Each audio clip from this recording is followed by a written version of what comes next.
kita mulai ya teman-teman ya. Oke, sip. Selamat malam, salam sejahtera buat kita semua. Saya ingin cerita tentang investasi saham untuk pemula teman-teman. Kita langsung aja karena waktu yang terbatas ya. Sudah jam setengah 8. Teman-teman pastikan nanti nginstal aplikasi RTI Bisnis teman-teman ya.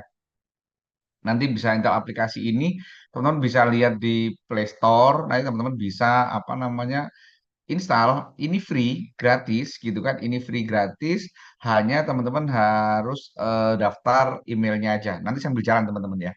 Oke, kita mulai. Ini adalah profil saya tadi udah disebut singkat sama Mas Iksan bahwa saya itu adalah perawat gitu kan, di salah satu rumah sakit di Jawa Tengah, Cilacap tepatnya. Tapi sejak 2020 sampai saat ini saya masih tercatat sebagai kepala cabang salah satu sekuritas di Cilacap. Lanjut. Saya pernah tinggal di Amerika. Teman-teman, saya ingin kita 3 menit menyimak video atau statement dari Bu Sri Mulyani, teman-teman. Mari kita lihat, teman-teman. Saya pernah tinggal di Amerika cukup lama. Terus saya lihat ini orang kalau di negara maju tuh seperti apa sih? Kayaknya makan paginya sama, kita makan pagi. Sekolah juga sama, nggak lebih pinter dari kita. Negaranya sama aja. Kenapa kok dia bisa disebut negara maju dan kita negara berkembang? Kalau saya perhatiin sistemnya adalah mereka tuh asetnya kerja keras, orangnya kerja biasa-biasa aja. Kalau di Republik kita, orang kerja keras banget, asetnya tidur-tidur aja. So that is the difference. The economic system membuat mereka make sure bahwa semua aset have to work extremely hard. Nggak ada. Nah, sekarang pertanyaannya, emang bisa aset bekerja keras? Caranya gimana? Gitu kan? Nah, teman-teman, cara untuk membuat aset bekerja untuk kita adalah dengan investasi, gitu kan? Tapi sampai saat ini masih banyak yang salah kaprah mengartikan investasi. Investasi sering diartikan sebagai menyimpan harta, banyak yang tidak bisa membedakan mana investasi, apa itu proteksi. Ada juga yang berpikir bahwa investasi itu hanya untuk orang-orang kaya karena modalnya harus gede, gitu kan. Itulah beberapa contoh apa persepsi yang salah. Ada juga yang menganggap bahwa emas itu adalah investasi. Gitu kan banyak juga yang orang mempersiapkan dana pendidikan untuk anak dengan asuransi gitu kan. Itu banyak sekali. Ada juga yang berpikir bahwa deposito adalah investasi yang paling aman gitu kan. Dan ada juga yang memiliki apa pemikiran bahwa investasi yang paling ideal, paling baik itu adalah punya rumah kos, gitu kan, punya rumah kos. Nah, teman-teman, apakah itu benar? Gitu? Mari kita kulik dikit-dikit ya tentang apa itu investasi, teman-teman. Tapi sebelumnya saya ingin cerita tentang salah satu kuadran. Jadi ada dari Robert Kiyosaki itu membagi 4 kuadran bagaimana seorang mendapatkan duit itu ada 4 kuadran. Yang pertama employee E gitu kan. E itu employee yaitu kita bagi bekerja. Jadi kita bekerja untuk orang lain gitu kan. Efeknya apa? Kita akan mendapat penghasilan setiap bulan yang rutin. Itu employee. Tapi kita akan terkungkung dengan aturan orang lain, harus absen, harus memenuhi apa namanya target dan seterusnya seterusnya. Kemudian itu akan bisa berkembang menjadi self employee. Artinya kita bekerja untuk diri kita sendiri. Kalau kita nggak kerja ya nggak dapat duit. Tapi kalau kita nggak kerja nggak ada yang marahin. Gitu. Contohnya apa ya? Misalkan seorang dokter yang praktek, pengacara, artis dan seterusnya. Kalau itu berkembang akan menjadi business owner atau seorang dokter, contoh seorang dokter gitu kan. Seorang dokter itu bisa menjadi 4 orang sekaligus. Kalau pagi dia mungkin jadi employee di rumah sakit. Sore beliau apa namanya praktek, self employee. Kemudian beliau punya klinik sehingga menjadi business owner. Saat kliniknya gede, dia udah nggak pernah datang lagi ke klinik, tapi dapat bagi hasil. Itulah investor. Jadi money works for you, teman-teman. Uang bekerja untuk kita. Nah, jadi intinya teman-teman, puncak dari setiap profesi atau bisnis itu adalah investasi, gitu kan? Artinya apa? Jadi kalau kita ngomong investasi itu harus memenuhi 2 hal, 2 syarat. Yang pertama itu kita nggak ngapa-ngapain dapat duit. Nah, itu syarat pertama, teman-teman. Syarat kedua adalah nggak diapa-apain nilainya bertambah, gitu teman-teman. Jadi nggak diapa-apain nilainya bertambah atau passive income, gitu kan? Nggak ngapa-ngapain dapat duit, nggak diapa-apain nilainya bertambah, gitu kan? Nah, teman-teman. Banyak yang berpikir bahwa emas itulah investasi terbaik, gitu kan? Apakah betul demikian? Kita lihat yuk. Emas itu betul nilainya bertambah setiap saat, gitu kan?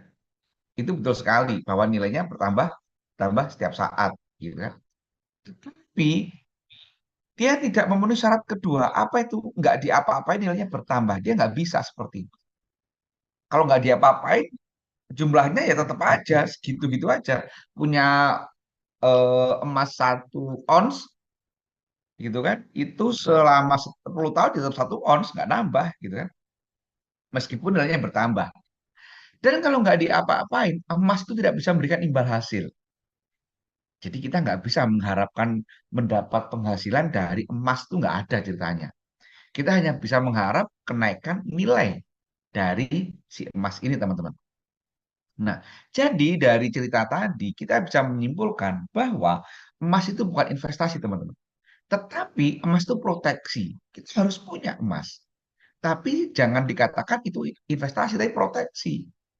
Buktinya apa yang paling sederhana? Bayangkan Bapak Ibu dulu sekalian kuliah. Berapa uang masuk kuliah? Dikonversi dengan harga emas, dulu berapa gram? Sekarang dikembalikan. Perlu berapa gram emas untuk kuliah? Nah, kurang lebih sama, teman-teman. Atau haji bagi yang muslim. Itu sama, teman-teman. Itulah kenapa disebut bahwa emas adalah proteksi, bukan investasi. Dan investasi yang paling populer contohnya adalah pertanian. Jadi kita nggak ngapa-ngapain, artinya perkebunannya atau pertanian diserahkan ke orang, dikelola orang lain. Kita nggak ngapa-ngapain, dapat duit. Nggak diapa-apain, nilai kebunnya, nilai sawahnya akan bertambah. Ya kan? Atau bisnis autopilot, misalnya KFC, Indomaret, K24, dan seterusnya. Itu adalah investasi. Kita nggak ngapa-ngapain, dapat duit. Nggak diapa-apain, nilai gedungnya, nilai tanahnya akan bertambah. Itu investasi, teman-teman. Atau kos-kosan, rumah kos. Itu juga betul, itu investasi. Nggak ngapa-ngapain, artinya nggak ada usaha yang keras, kita akan mendapat uang kos setiap bulan atau setiap tahun. Dan nggak diapa-apain, nilai propertinya, nilai rumahnya akan naik setiap saat. Itu adalah contoh persentase, investasi. Tetapi contoh-contoh yang saya sebutkan tadi itu kalau kita pengen punya waktunya lama dan modalnya gede, nggak semua orang mampu, gitu kan? Tanyanya sekarang apakah masyarakat umum bisa punya investasi untuk masa tua kalau seperti itu caranya? Ya sangat bisa, teman-teman, gitu kan? Sangat bisa. Nah, ini kita akan flashback sedikit, gitu kan, bahwa fenomena yang terjadi di masyarakat banyak yang berpikir emas dan deposito adalah investasi yang paling tepat. Buktinya apa? Kalau saya pernah bikin ini, teman-teman. Saya pernah bikin survei ya. Bila punya uang 1 juta agar aman dan tumbuh disimpan dalam bentuk apa? Kalau ibu-ibu rata-rata ngomongnya emas, gitu kan. Ada yang bilang deposito dan seterusnya. Nggak ada yang bilang saham. Padahal kalau kita perhatikan imbal hasil saham itu jauh lebih gede dibandingkan instrumen investasi yang lain, teman-teman. Gitu kan. Nah, inilah saham, teman-teman. Jadi kita akan ngomongin saham, gitu kan. Banyak orang berpikir saham itu sama kayak forex, saham itu sama kayak falas, saham itu trading dan seterusnya, seterusnya, gitu kan. Padahal saham itu dengan falas, dengan forex, dengan kripto itu nggak ada hubungannya. Dia nggak punya hubungan saudara di situ, gitu kan. Nah, teman-teman, saham itu apa? Saham itu adalah instrumen finansial atau apa namanya surat berharga yang menjadi bukti kepemilikan sebuah perusahaan, gitu kan? Jadi kalau kita punya saham, maka kita sudah bisa mendeklarasikan diri sebagai pemilik, gitu kan? Jadi kalau saya beli sahamnya Sido Muncul, meskipun hanya 1 lembar, hanya 1 lot, gitu kan? Itu apa namanya? Saya sudah mendeklarasikan sebagai seorang pemilik, teman, gitu kan? Nah ini, teman-teman. Tapi sayangnya masih banyak orang berpikir bahwa saham itu rugi, judi, ribet, sulit, modal besar dan seterusnya. Padahal banyak orang berpikir saham itu mahal ya. Contoh deh, sekarang kita ngomong saham Sido muncul. Banyak orang berpikir Sido muncul tuh harga sahamnya jutaan, mungkin puluhan juta, bahkan ratusan juta. Padahal harga harga saham Sido muncul itu hanya 700 rupiah, 700-an rupiah, 700 something, gitu kan? Jadi sangat murah, bahkan jauh lebih murah daripada parkir. Rata-rata parkir motor sekarang 2.000 teman-teman, gitu kan? Nah, itulah teman-teman. Tetapi kalau kita mau beli saham itu kita sekali beli minimal satu lot atau 100 lembar. Sama kayak kita kalau beli kangkung itu nggak bisa kita beli kangkung atau bayam satu batang. Minimal satu ikat. Nah saham itu 100 lembar dikatakan satu lot sekali beli minimalnya. Jadi kalau harganya 700 rupiah maka saham Sido muncul itu sekali beli 70.000. Jadi terjangkau teman-teman sebenarnya teman-teman. Nah, kemudian kalau ngomongin ribet apa judi haram, nah fatwa MUI sudah ada. Dari tahun 2003 sudah ada fatwa dari MUI tentang pasar modal dan pedoman umum penerapan prinsip syariah. Tahun 2020 ditegaskan lagi fatwa tentang saham, teman-teman. Jadi udah ada ini fatwa aja, teman-teman. Nah, dan sayangnya apa namanya jumlah masyarakat Indonesia yang kenal saham itu masih minim sekali, masih banyak yang alergi, gitu kan. Perhatikan data dari Pak Jeffrey Hendrik, Direktur BI tahun 2022, teman-teman. Jadi peringkat Indonesia itu jauh dibandingkan negara-negara ASEAN. Dibanding negara maju lebih jauh lagi, gitu kan. Ini teman-teman. Ya kan? Kita hanya 1,5%. Kalau sekarang tahun 2024 itu menjadi 2,4%, teman-teman. Nah, teman-teman, saham itu sudah masuk kampanye pemerintah. Jadi jangan khawatir, teman-teman. Kampanye pemerintah itu sudah yuk nabung saham, gitu kan?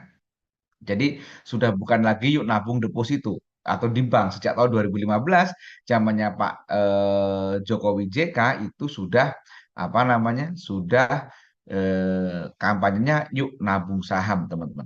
Nah, ini adalah contoh pergerakan harga saham Unilever dibandingkan dengan deposito apabila kita itu menabung 500.000 per bulan selama 11 tahun dari 2005 sampai 2016, maka aset kita menjadi 341, sementara kalau deposito itu hanya 105, belum termasuk dividen. Nah, benar Unilever itu adalah salah satu saham atau perusahaan yang rutin bagi dividen sampai 2 kali setahun, teman-teman. Nah, itu teman-teman. Nah, contoh lagi, tahun 93 itu apa namanya?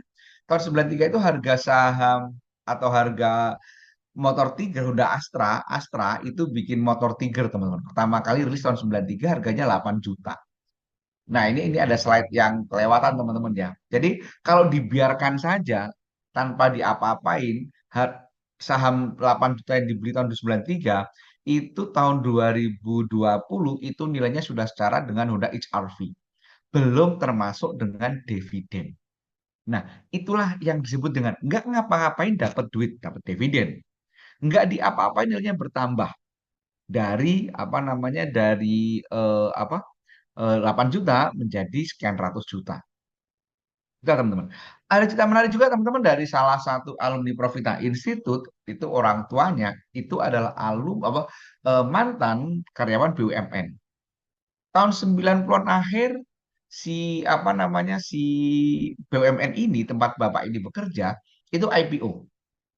Semua karyawan dikasih jatah saham saat IPO. Kemudian dikasih opsi, teman-teman. Opsinya itu adalah apa namanya bagi karyawan yang mau bonus tahunannya dipotong 20% untuk membeli saham perusahaan tersebut. Si bapak ini mau, teman-teman. Bapak ini mau bukan karena dia ngerti tentang saham, tapi karena dia loyal terhadap perusahaan. Singkat cerita, 2014 beliau pensiun. Kemudian istrinya itu menghitung ulang, menghitung catatannya. Dan dia bilang ke suaminya, Pak, eh, bonus kita yang dipotong untuk beli saham itu totalnya 130-an juta. Coba sekarang diurus, gitu kan. Karena udah pensiun, gitu kan. Singkat cerita diurus, teman-teman. Dan bapaknya kaget. Kenapa? Karena gitu kan. Karena ternyata uang 130 juta tadi menjadi 4, sekian miliar. Akhirnya sama si bapak itu dijual separuh untuk bikin rumah di Pekalongan. Kemudian apa namanya uang yang sisa tadi yang 2, sekian miliar tadi tahun 2020 gitu, itu menjadi 3, sekian miliar lagi. Dan menariknya teman-teman, setiap tahun sekarang si bapak ini menerima dividen paling tidak 90 juta. Tanyaannya, seneng nggak? Wah, seneng banget. Gitu kan, udah pensiun, nggak ngapa-ngapain, masih dapat duit. Nah, inilah teman-teman konsep nggak ngapa-ngapain, dapat duit, nggak diapa-apain, nilainya bertambah. Lanjut. Nah, jadi kalau teman-teman ingin buka rekening, gitu kan, buka beli saham, teman-teman misalkan beli saham BCA, teman-teman misalkan nasabah prioritas di bank BCA, beli saham BCA, teman-teman nggak bisa datang ke bank BCA untuk beli saham, nggak bisa semudah itu. Teman-teman harus datang ke kantor sekuritas. Nanti oleh sekuritas, teman-teman akan dibuatkan rekening saham yang mana itu syaratnya biasanya apa namanya harus ektp dan rekening tabungan, teman-teman. Nah, itu teman-teman. Jadi kalau teman-teman mau beli saham, itu teman-teman harus membuka rekening saham dulu, gitu kan? Oh iya, teman-teman, kalau ada pertanyaan langsung ditulis ya, langsung ditulis di kolom komentar ya teman-teman ya. Nanti biar saya nanti akan dibantu sama Mas Ihsan untuk membacakan apa namanya, untuk membacakan pertanyaan yang ada yang teman-teman tanyakan gitu ya. Nanti teman-teman bisa langsung tanya. Ada pertanyaan apa gitu kan? Nanti teman-teman bisa langsung tanya teman-teman ya. Oke, kita lanjutkan.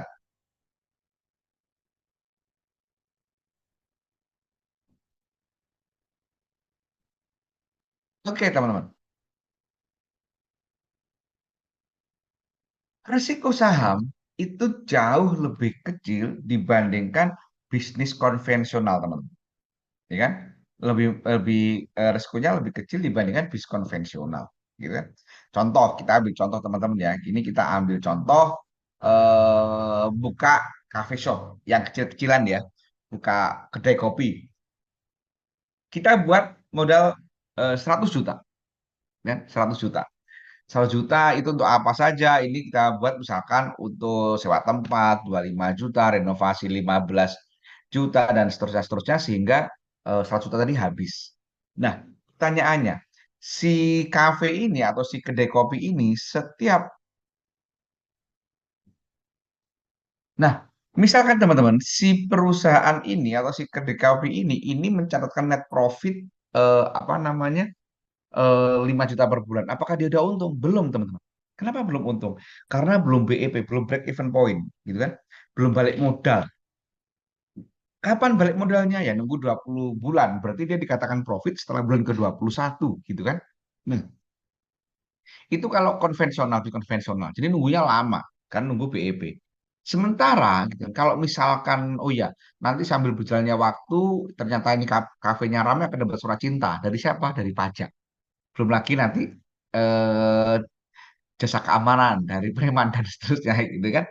Nah, teman-teman, itu kalau ngomongin yang bagus. Sekarang kalau ngomongin yang nggak pasnya, namanya juga bisnis kita, nggak laku gimana?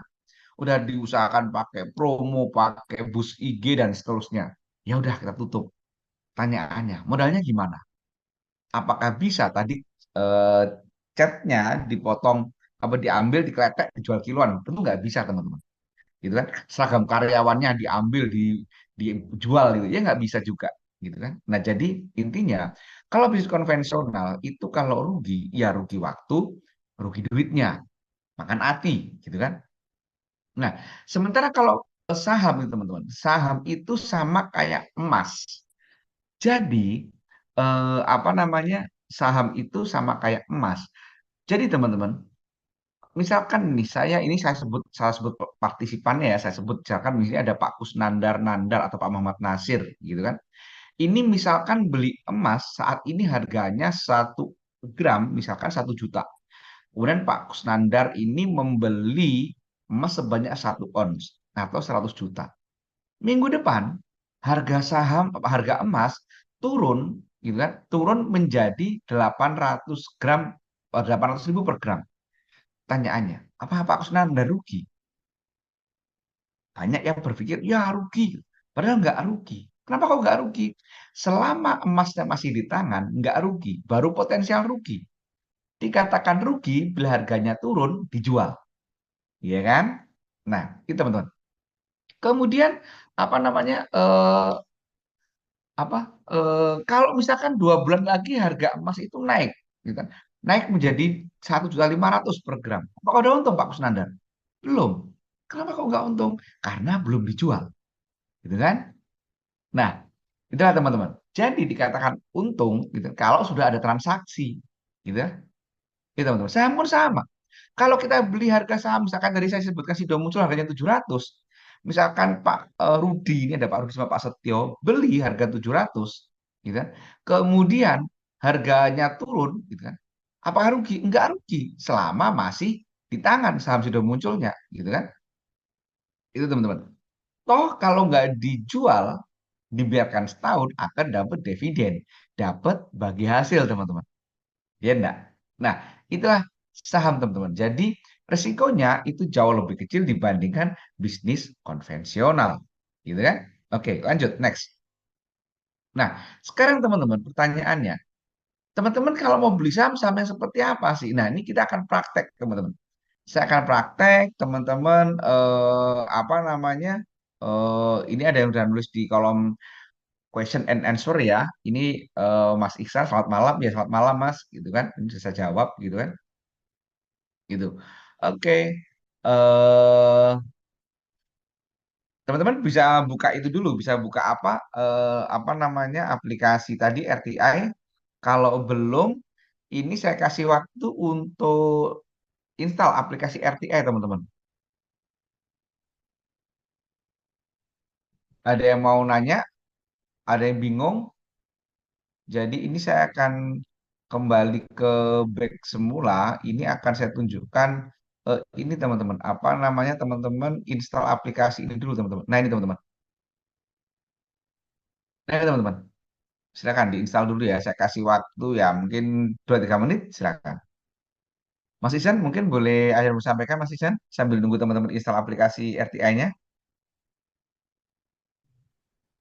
Siap, Pak Sony. Oke. Nah, gini Pak Sony, kalau modal kecil buat pemula bisa nggak Pak Sony? Nah, tadi sudah saya sebutkan di tengah-tengah tadi ya bahwa saham itu murah Mas. Sido muncul itu sekali beli minimal 70.000 ya, 70 ribuan sekian gitu kan. Jadi bisa Mas, nggak harus jutaan modalnya. Untuk membuka rekening saham itu setoran awalnya pun hanya 100.000 Mas. Jadi sangat terjangkau. Begitu Mas Ihsan. Ya, biasanya kan buat pemula kan pandangannya kan wah gitu Pak, saham gitu loh. Perlu Iya modal yang gede betul. gitu kan, terus juga buat Betul. akunnya susah gitu. Ya, betul. Padahal ya enggak, simpel aja. Oke, lanjut ya teman-teman. Ini udah ya, saya anggap udah ya, karena nggak ada pertanyaan. Berarti saya anggap teman-teman sudah selesai untuk install aplikasi RTI teman-teman. Jadi teman-teman, kalau kita mau apa namanya, mau membeli saham, gitu kan, membeli saham, gitu kan, teman-teman itu perhatikan ada yang namanya 3 at kalau istilah Profita. Jadi supaya teman-teman gampang memahaminya, itu ingat, kalau mau beli saham untuk investasi, saya ulangin, ini saham untuk investasi, maka teman-teman harus ingat 3 at, yaitu kuat, sehat, istirahat. Gitu teman-teman. Gitu kan? Kuat artinya dia mampu melalui krisis ekonomi di Indonesia. Krisis terbesar itu 98 sama 2008. Dan tetap menjadi market leader ya.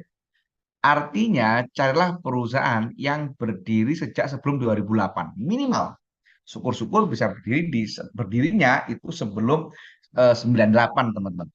Jadi, kalau seperti itu syaratnya, maka saham-saham kayak Goto, terus Bukalapak, itu jelas tidak masuk. Jadi, jangan investasi di saham-saham seperti itu. Gitu kan? Oke, lanjut. Kemudian sehat, itu kita artikan ada beberapa indikator sehat, teman-teman. Yang pertama, perusahaannya masih profit, gitu kan. Kemudian yang kedua, laba per lembar sahamnya naik. Yang ketiga, hutangnya rasional. Yang keempat, rutin bagi dividen. Jadi teman-teman harus mencari perusahaan yang memenuhi 4 hal ini, teman-teman. Profit, laba per lembar sahamnya naik, hutangnya rasional, jangan sampai perusahaan itu gede karena hutang, dan rutin bagi dividen. Karena dividen itu adalah hak investor, gitu kan. Jadi kalau kalau ada perusahaan nggak ngasih dividen, itu berarti manajerialnya kurang bertanggung jawab. Anggap aja seperti itu. Apakah ada perusahaan yang nggak bagi dividen? Banyak, gitu kan. Banyak. Makanya kita akan belajar bagaimana cara ngeceknya, teman-teman. Oke, yang ketiga istirahat. Artinya saham perusahaan ini sudah turun banyak atau sampai 30% 1 sampai 2 tahun terakhir. Pertanyaannya cara ngeceknya gimana, gitu kan? Cara ngeceknya gimana, gitu kan? Jadi kita bisa masuk menu ini, teman-teman. Menu apa namanya, profile. Nah, nanti di sini akan kelihatan nih. Semoga kursus saya kelihatan ya, teman-teman ya. Nah, ini listing date-nya kapan di sini? Nah, berarti kalau listing date-nya 90, maka saham AMSP ini berdiri sejak sebelum 90, teman-teman. Gitu kan? Gitu kan? Itu, teman-teman. Atau teman-teman supaya lebih gampang lagi, teman-teman bisa ini, teman-teman bisa melihat dari Google, tanya googling, gitu kan? Teman-teman bisa googling, gitu kan? Apa namanya? Kapan HMSP berdiri, gitu kan? Gitu kan? Kapan HMSP berdiri, gitu kan? Nah, itu nanti bisa teman-teman akan terjawab itu nanti. Di situ akan tahu. Atau misalkan kapan perusahaan-perusahaan yang lain itu berdiri, misalkan BCA, misalkan apa namanya BRI dan seterusnya, Indofood dan seterusnya, gitu kan? Lanjut. Yang kedua untuk melihat sehat, yang kedua tadi syaratnya adalah masih profit. Caranya gimana? Teman-teman nanti bisa masuk ke menu finansial. Nah, ini jadi nanti di menu finansial ini ada income statement, ada panah kecil di sini, klik income statement, nanti bisa muncul data seperti ini, teman-teman. Nah, data apa namanya? Data di sini nanti ada data grafik yang berwarna biru itu adalah apa namanya? Income statement, jadi akan ketahuan naik apa turun. Yang ketiga tadi saya sebutkan DER, debt equity ratio atau hutangnya rasional apa enggak. Jadi teman-teman, DER itu artinya adalah rasio utang terhadap aset. Jadi kalau ada perusahaan DER-nya 1 atau 100%, artinya andekan semua asetnya dijual, itu baru mampu melunasi hutang-hutangnya. Kalau perusahaan itu DER-nya 0,5 atau 50%, maka perusahaan tersebut mampu melunasi semua hutangnya hanya dengan menjual separuh asetnya. Gitu, teman-teman ya. Nah, jadi itu adalah apa namanya DER, gitu kan? Nah, contoh saham ini DER-nya ini saham apa ya? Saya nggak kelihatan nih karena ketutupan nih. Sebentar, saya lihat, teman-teman. Saham ACES, ini DER-nya hanya 36,8%. Artinya apa? Artinya hanya dengan menjual 36% asetnya, semua hutang ACES ini sudah lunas, teman-teman. Nah, jadi itu cara ngeceknya. Saya masuk ke menu ke statistik ini. Nanti cari ke bawah, ada DER. Gitu kan? Kemudian syarat selanjutnya adalah dividen rutin. Teman-teman bisa masuk ke corporate action di sini. Nah, di sini akan ketahuan nih. Ini HMSP itu ternyata rutin bagi dividen, nggak pernah telat, teman-teman. 2001, 2002, 2003, 2004, dan seterusnya. Dia rutin bagi dividen, nggak pernah telat si saham HMSP ini, teman-teman. Nah, kemudian kalau kita ngelihat tadi syarat selanjutnya adalah istirahat. Jadi kan tadi kuat, sehat, istirahat, teman-teman. Kita bisa ngelihat saham HMSP ini ternyata udah turun banyak ini. 5 tahun terakhir harga sahamnya turun 82%. Wah, luar biasa turunnya. Gitu kan? 82%.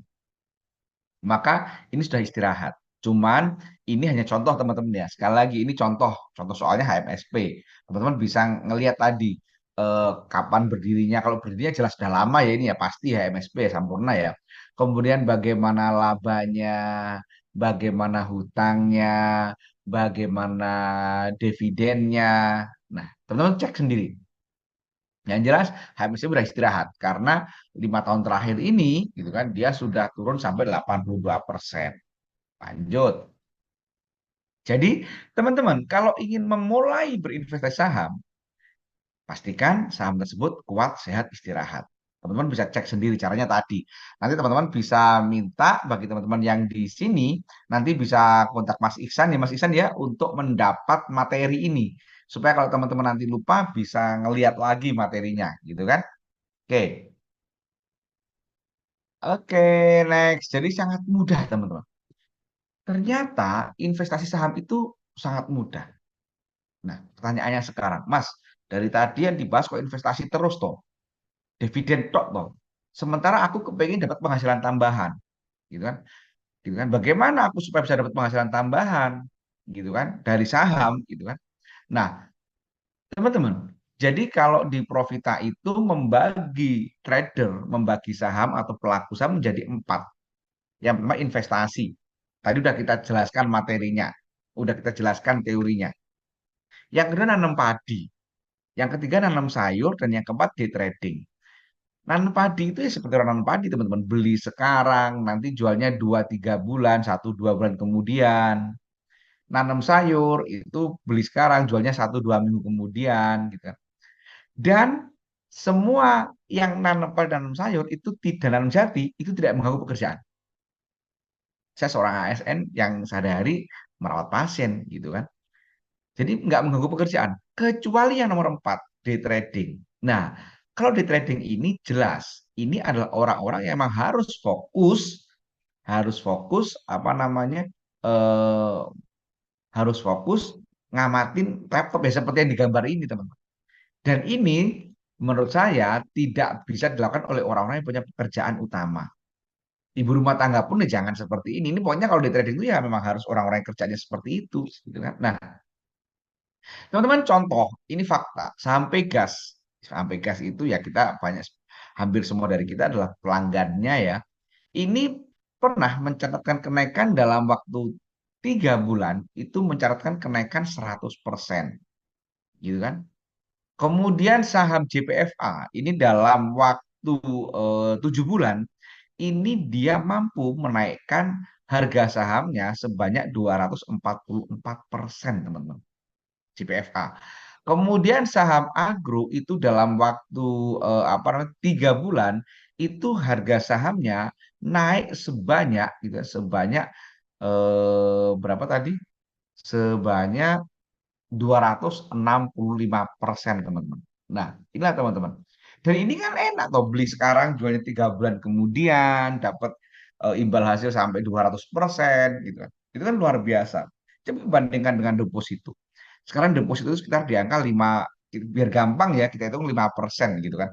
Maka untuk mencatatkan angka apa 265% itu butuh setidaknya 40 tahun atau mungkin 50 tahun lebih gitu kan, baru mencatat imbal hasil seperti itu. Nah, ini dalam waktu 6 bulan saja, 3 bulan saja. Nah, demikian teman-teman. Nah, mulai ada Sampi Pro dalam waktu 9 bulan naik 600%. Nah, itu teman-teman beberapa contoh. Nah, sekarang pertanyaannya, kapan mulai beli gitu kan? Ya sudah, teman-teman harus punya ilmunya dulu gitu kan. Kalau misalkan teman-teman ingin tadi apa namanya, ingin memanfaatkan kenaikan harga saham yang signifikan, bukan hanya cuma investasi tapi trading yang nggak ganggu pekerjaan gitu kan, teman-teman maka harus punya ilmu, teman-teman pastikan punya ilmu gitu kan. Kemudian harus punya mindset yang tepat, seperti misalnya menjaga aset jauh lebih penting daripada mengejar profit dan seterusnya. Dan teman-teman jangan khawatir, teman-teman nggak perlu punya IQ tinggi, nggak perlu pinter, nggak perlu berpendidikan tinggi, bergelar berderet-deret untuk sukses di pasar modal, teman-teman. Nah, ya teman-teman. Jadi di Profita prinsipnya kita nggak perlu baca buku-buku yang rumit, yang penting profit. Dan tidak perlu bahasa dewa untuk ngajarnya, yang penting semua peserta bisa. Dan teman-teman. Dan mindsetnya adalah fokus, follow one pass anti sukses, teman-teman. Nah, ini adalah beberapa contoh dokumentasi pasca kelas Profita. Ini ada kelas di Jakarta, ini kelas di Bandung, ini kelas di Surabaya, ini kelas di Jogja, gitu kan? Inilah teman-teman. Kemudian ini beberapa contoh testimoni, teman-teman. Silakan disimak. Di bidang perkapalan. Barusan saya baru selesai mengikuti sebuah kegiatan yang diselenggarakan oleh Profita, yaitu tentang paper aset. Kesan saya terhadap kegiatan ini adalah kelasnya sangat fun, menyenangkan. Jadi mematahkan apa yang saya bayangkan bahwa belajar saham itu rumit, jelimet, analisisnya butuh aneh-aneh. Ternyata setelah mengikuti kok simple, sederhana, dan mudah dipraktekkan. Apalagi Pak Sony juga menggunakan bahasa-bahasa yang mudah dimengerti oleh orang awam dan analogi-analogi yang membuat kita memahaminya jauh lebih simple. Kurang lebih mungkin seperti itu aja. Terima kasih. Assalamualaikum warahmatullahi wabarakatuh. Nah, itu Mas Arif, ini Mas Aji, teman-teman. Tempat 5 di Semarang. Terusnya ke Profita, alhamdulillah ternyata belajar saham itu menyenangkan. Saya dapat guru baru bagaimana cara membaca pola pasar. Terus juga gurunya menyenangkan sekali. Alhamdulillah, selama setahun saya belajar, saya sudah beberapa kali keluar, ada yang dari dan lain sebagainya. Terakhir, saya cuan dari Ultra Jaya sebanyak 13% dalam waktu 3 bulan. Terima kasih Profita, semoga masih bagus lagi. Nah, itulah teman-teman, ini contoh Mas Aji 13% dalam 3 bulan. Kan lumayan. Jauh lebih lumayan daripada nunggu deposito. Kalau deposito 13% nunggu setahun, 2 tahun berarti kan, gitu kan? Oke, itulah teman-teman. Oke, jadi teman-teman, ini kami formulasikan teknik yang paling sederhana, mudah dipahami oleh awam, oleh siapa saja sampai profit di bisnis saham ini teman-teman. Dan ini beberapa beberapa apa namanya testimoni yang via WA, ini ada teman-teman seperti itu. Kemudian keuntungannya kalau teman-teman ikut kelas cuan saham, gitu kan, ada kelas reguler, ada kelas privat, teman-teman. Semua materi disampaikan dengan bahasa sederhana dan gratis konsultasi sampai bisa. Materi berupa video yang bisa diakses kapan saja dan di mana saja. Jadi nanti akan diberikan video sebanyak kurang lebih 50 video. Videonya itu durasinya antara 3 sampai 10 menit. Jadi bukan video yang panjang setengah jam, 1 jam tidak gitu kan. Kemudian gratis join channel rekomendasi saham Profita teman-teman, gratis update ilmu baru seperti yang akan kami lakukan besok minggu depan hari Senin kita akan update materi baru gitu kan. Dan itu free untuk alumni. Dan semua kelas cuan saham gitu, itu bergaransi uang kembali 100%. Jadi apabila setelah ikut kelas teman-teman tidak bisa analisa, maka uangnya akan dikembalikan utuh 100%. Menarik kan teman-teman? Jadi ada 5 pertanyaan yang akan kita pelajari nanti. Beli saham apa, kapan belinya, kapan jualnya, beli jual di harga berapa, gitu kan. Itu semua akan kita jelaskan, termasuk bagaimana cara transaksinya teman-teman. Dan ini adalah materinya, mulai dari pengenalan saham, kemudian ada doa, dan seterusnya, sampai ada tutorial transaksinya, teman-teman. Oke? Ini juga salah satu beberapa dokumentasi, ini kelas di Tegal, ini kelas di Surabaya lagi, dan ini kelas di Jogja, kalau tidak salah, gitu kan. Oh, di Malang, sorry. Nah, ini beberapa testimoni, dan ini beberapa contoh kode-kode saham yang sudah kita share untuk apa namanya untuk alumni Profita teman-teman. Nah, berapa biayanya? Nah, untuk biayanya ini nanti bisa di-share sama Mas Ihsan. Monggo Mas Ihsan. Ya, terima kasih banyak Pak Sony. Nah, sebelum ke biaya, mungkin ada pertanyaan dari teman-teman sekalian, silakan. Selagi masih ada waktu, ada kesempatan. Dan mungkin teman-teman yang tadi praktek, ada kesulitan, bisa diinfokan. Ya, betul. Nanti juga materinya mungkin diberikan ya Mas ya, PowerPoint-nya Mas, PDF-nya Mas. Siap, mungkin di rekamannya nanti saya berikan di grupnya Oh, Bapak. rekamannya oke. Iya, Oke, gitu. oke. Mas.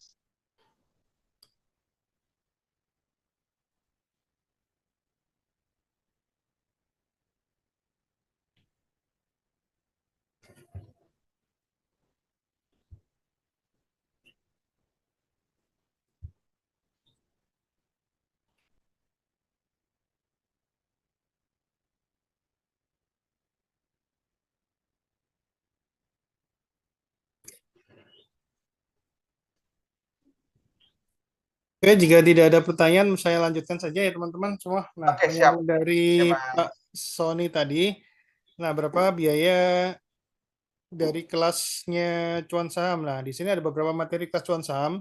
Teman-teman nanti akan belajar mulai dari awal, dari bagaimana sih cara memilih saham itu seperti apa, ya kan? Diajari juga bagaimana cara membuka rekeningnya, ada doa part 1, doa part 2, doa part 3. Untuk jelasnya nanti ada di kelas ya teman-teman.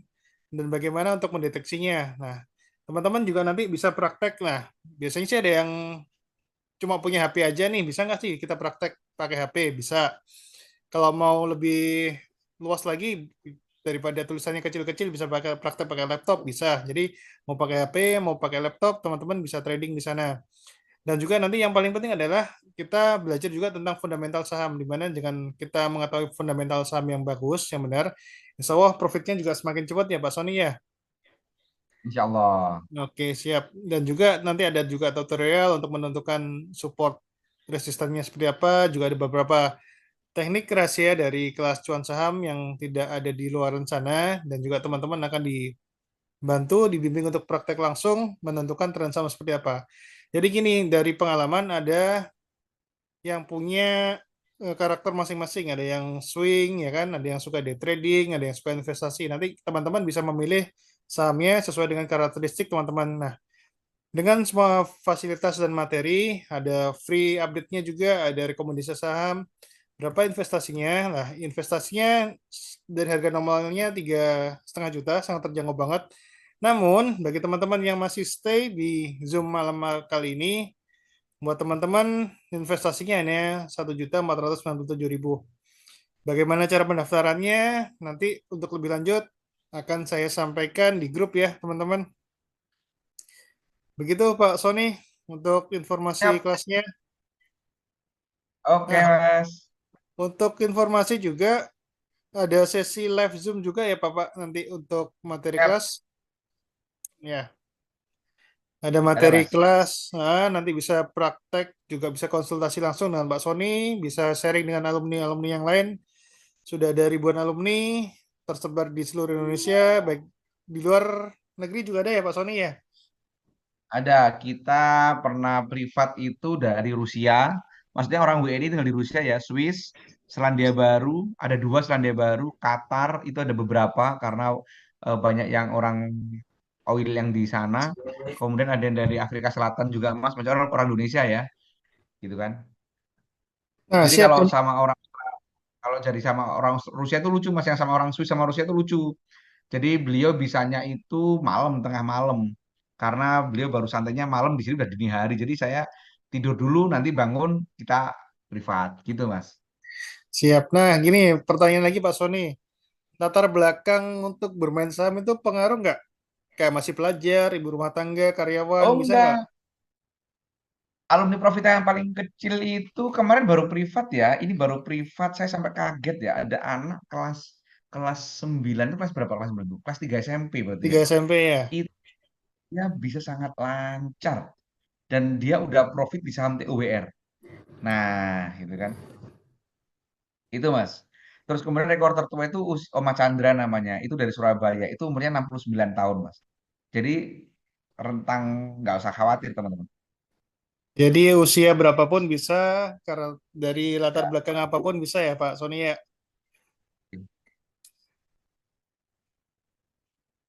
Siap, mungkin ada waktu 3 menit lagi sebelum tutup. Jika ada masih pertanyaan, silakan teman-teman.